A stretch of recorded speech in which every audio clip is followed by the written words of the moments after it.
tentang alam.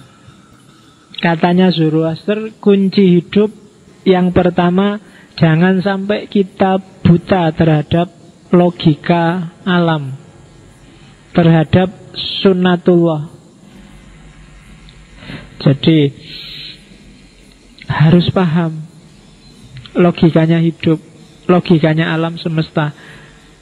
Sejauh mana kekuatanmu, kapan kamu bisa sakit atau enggak, apa yang bikin kamu seneng, apa yang bikin kamu ndak enak, apa itu permainan alam. Apalagi urusan fisik.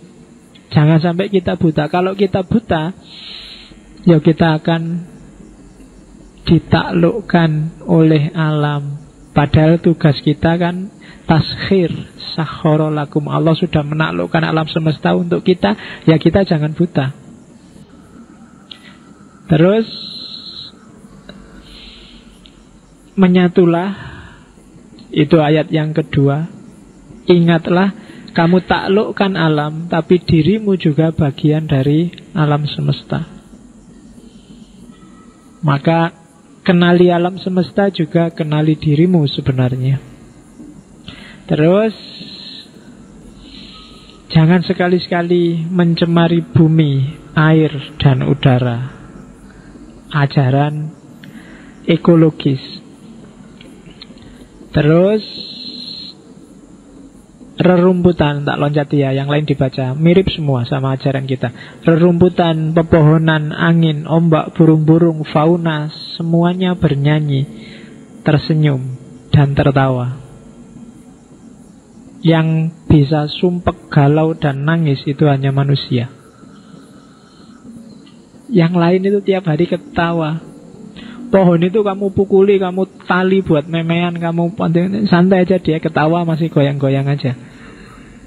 Dia tidak pernah sumpek. Pelajaran luar biasa dari alam semesta, dia selalu tersenyum dan tertawa. Maka kamu manusia bergabunglah dengan orkestra alam. Ikuti iramanya. Makanya tadi belajar tentang alam, ikuti alurnya, ikuti iramanya, maka kamu akan bergabung dengan mereka, nyanyi, tersenyum, dan ketawa bersama. Ya, meskipun kalau pas ketawa sendirian jangan dilihat orang. Nanti kamu dianggap rodo stres. Tapi nikmati aja.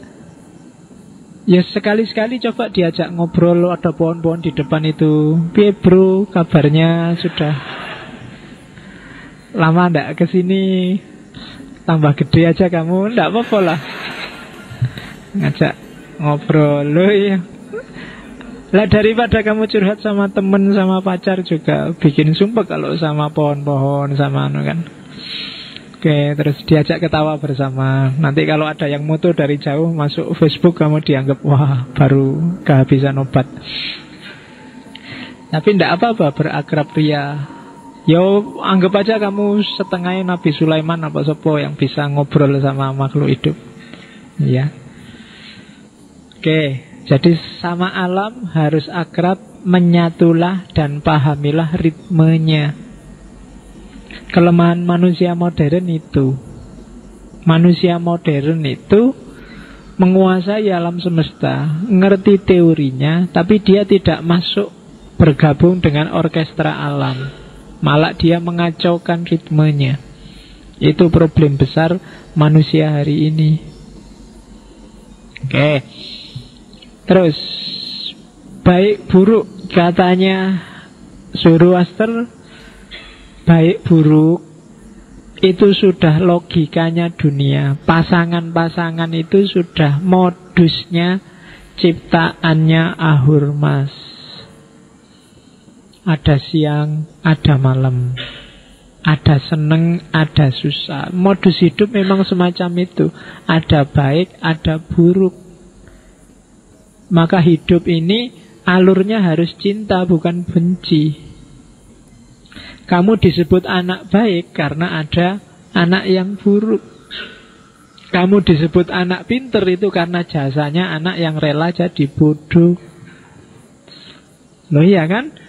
Kamu disebut anak yang rajin itu karena ada anak malas yang ikhlas. Kamu jadi anak rajin.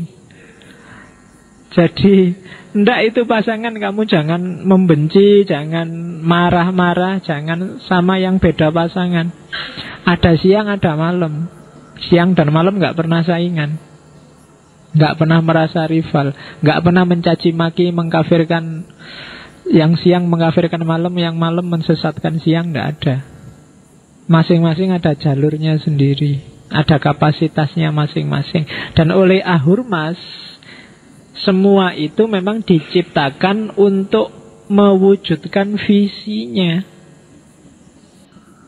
Sudah kadung menciptakan surga, menciptakan neraka. Kalau manusia dibuat baik semua, lah buat apa? Sudah kandung janji ada pahala, ada siksa. Ya kalau semua sama kan nanti ada yang tidak kepake.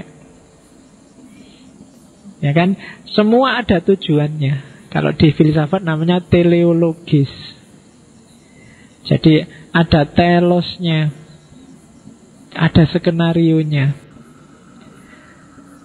Terus, dan semua itu sesuai dengan citranya Ahurmas. Jadi hidup ini selalu ada baik, ada buruk, ada pintar, ada bodoh, ada siang, ada malam, ada laki-laki, ada perempuan, ada gelap, ada terang. Dan itu alami. Di Indonesia juga kan selalu ada pasangan-pasangan itu kan. Ada pemerintah, ada rakyat, ada dosen, ada mahasiswa, ada takmir, ada takmir. Pasangannya apa? Masjid. Oke. Yang tidak punya pasangan kan hanya jomblo. Ayo kan kamu kan menyebutnya jomblo, tapi percayalah bahwa realitas itu tidak jomblo. Realitas selalu ada pasangannya. Jadi silahkan galau yang masih jomblo, berarti kamu tidak mengikuti hukum alam. Hukum alam itu selalu ada pasangannya. Masa kamu tidak ada pasangannya? Ya kan? Oke. Cinta dan ekstase. Hampir semua agama ngomong tentang cinta. Jadi ibarat api melahap kayu cendanya, seharusnya juga api dalam dirimu demi kasihmu, melahap hatimu demi kasihmu pada Ahurmas. Jadi cinta ketuhanan yang pertama. Cintailah Tuhan. Kalau katanya Ghazali, kalau kamu cinta pada yang cantik-cantik, ketahuilah yang maha cantik itu Tuhan, Allah. Kalau kamu cinta pada yang pinter-pinter, mungkin yang putri suka cowok yang pinter, ketahuilah yang maha pinter itu Allah. Kalau kamu cinta pada yang apapun yang kamu cintai, itu puncak karakternya ketemunya di Tuhan atau Allah. Maha indah, maha cantik, maha bijaksana, apapun itu puncaknya adalah Allah. Maka harusnya cintamu pada apapun membawa dirimu pada Allah. Apapun itu, kamu suka dandan, cinta pada wajah yang cantik, kamu suka apapun itu, coba kamu tarik terus, ujungnya pasti ketemunya yang maha, pasti Allah. Jadi kalau katanya Ghazali, yang paling layak dicintai itu sebenarnya Allah. Jangan berhenti di makhluk, nanggung. Oke, harus dilanjutkan sampai ke Allah cintamu. Meskipun ya karena kita ini agak materialistik, yang non materi itu susah dicintai. Itu tinggal dilatih logiknya aja. Kalau nggak dilatih ya nggak nyampe. Kalau kamu masih jadi cowok dan cewek matre, nggak akan ketemu sama Allah. Kalau fisik yang hanya jadi patokanmu, kamu berhenti di fisik, pasti nggak ketemu sama Allah. Rumusnya di situ. Tapi susah Pak mencintai Allah. Lebih enak cinta sama yang cakep-cakep. Loh, yang maha cakep itu Allah. Ya Allah tidak kelihatan Pak. Yang kelihatan ya yang manis-manis, yang Itu berarti cara mikirmu masih matre, meskipun tiap hari kamu mengkritisi materialisme. Oke, kamu sendiri masih matre. Terus setiap manusia baik yang sederhana, berarti yang biasa-biasa saja kayak kita yang awam, maupun yang penuh ekstase, para sufi, para darwis, mendambakan sang kekasih. Kalau kamu bilang, saya ndak itu pak, ada yang salah dalam dirimu. Kenapa? Karena itu fitrah.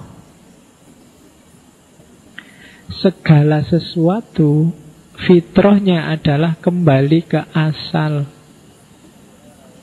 Dari air kembali ke air, dari tanah kembali ke tanah. Sementara kita dari Allah. Logikanya, normalnya, kita pingin segera ketemu sama Allah. Kalau tidak, ada proses yang tidak pas yang kita jalani. Kalau kamu tak bilang semoga kamu segera ketemu Allah, kamu kan wah berarti doain jelek pak, saya segera mati berarti. Enggak.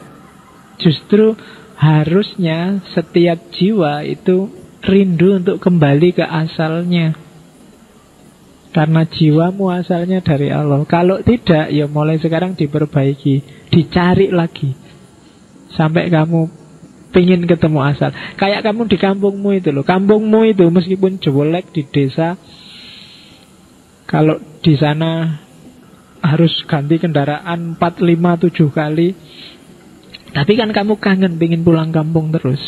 Meskipun hidup di Jogja, di sini rame apa-apa ada, tiap kali mudik kamu kan seneng luar biasa. Ada kerinduan tertentu. Itu sebenarnya kembali ke asal, itu fitrah. Makanya kalau Idul Fitri semua orang mudik. Mudik itu berarti kembali ke fitrah. Fitrahmu ya dari kampung, ya kampung aja yang kamu rindukan, kan gitu. Yang dulunya pernah di Jogja terus nggak di Jogja, mesti rindu ke Jogja karena dulu pernah di Jogja. Jadi asalnya dari mana, pernah ngalami apa aja, biasanya orang rindu. Nah, harusnya setiap orang juga jatuh cinta sama sang kekasih Allah, karena innalillahi wa inna ilaihi roji'un, kita itu dari Allah dan nanti kembali ke sana. Oke. Cinta itu ada di mana-mana, baik di gua maupun di kuil. Cuma pesannya Zoroaster, kalau kamu sudah ekstase, sudah mabuk dengan cinta ketuhanan, jangan bilang-bilang. Jangan kau ungkap misteri kasih dan ekstase ini ke orang yang tidak menghargainya. Karena mereka sibuk memuji diri mereka sendiri dan akhirnya mati dalam kebodohan. Tidak ngalami nilai-nilai indah ini. Jadi ini yang dialami para sufi, para darwis, yang sering mengalami tragedi dalam hidupnya karena saking asiknya mereka lupa bilang-bilang ke orang-orang yang harusnya belum nyampe untuk dengar itu. Jadi pesannya Zoroaster, sudahlah, gak usah banyak bilang-bilang. Di luar banyak orang yang egois, yang dipuja diri mereka sendiri, dan mereka akan mati dalam kebodohan. Biar aja, kamu nikmatilah keindahanmu. Itu pesannya Zoroaster. Jadi pendapatnya Zoroaster tentang cinta dan ekstase.